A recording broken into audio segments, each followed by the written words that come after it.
السلام علیکم سامعین کرام، آپ سماعت فرما رہے ہیں پروگرام قیامت کے 3 منٹ۔ قسط نمبر 24 آپ حضرات کی خدمت میں پیش کی جا رہی ہے۔ سپاہی آگے بیان کرتا ہے کہ مجھے بہت تعجب ہوا فرشتے کے کہنے سے۔ اس فرشتے نے آخر ایسا کیا جملہ کہا تھا؟ چونکہ میں نے حساب و کتاب والے فرشتے سے کافی باتیں کی تھیں تو وہ بھی سمجھ گیا تھا کہ مجھے شہادت کا کس قدر شوق ہے۔ جب میں نے صاف صاف الفاظ میں فرشتے کے سامنے شہادت کی آرزو کا اظہار کیا تو اس نے ایسا جملہ کہا جس پر مجھے بہت تعجب ہوا۔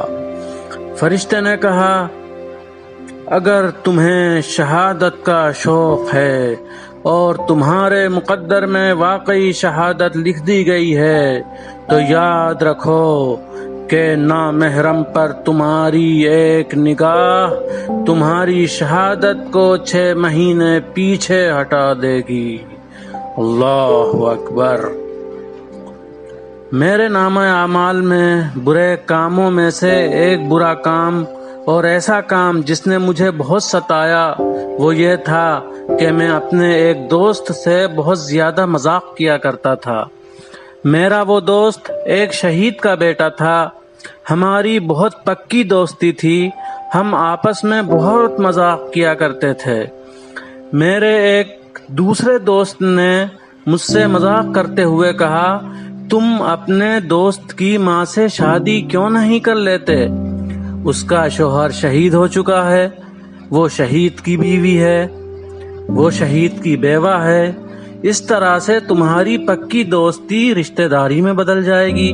جو تمہارا دوست ہے وہ تمہارا بیٹا بن جائے گا۔ اس کے بعد ہمارے لیے مذاق کا دروازہ اور بھی زیادہ کھل گیا۔ میں اپنے اس دوست کو جب بھی آواز دیتا یہی کہتا، میرے بیٹے۔ جب اس کے گھر جانا ہوتا اور اس کی ماں پر میری نظر پڑتی تو ناخواستہ طور پر مجھے ہنسی آ جاتی تھی۔ بعد میں مجھے احساس ہوا کہ یہ میرا کام بہت برا ہے۔ ایک طرف سے تو ایک نامحرم کے متعلق ایسی باتیں اور دوسری طرف اس بیچارے کی ماں کی بے حرمتی۔ میں نے اپنے دوست سے کہا، اپنی امی سے میری سفارش کر دو کہ وہ مجھے معاف کر دیں، ایسا مذاق اچھی بات نہیں ہے، اب میں آئندہ ایسا مذاق نہیں کروں گا۔ سننے کی بات تو اب آئی ہے۔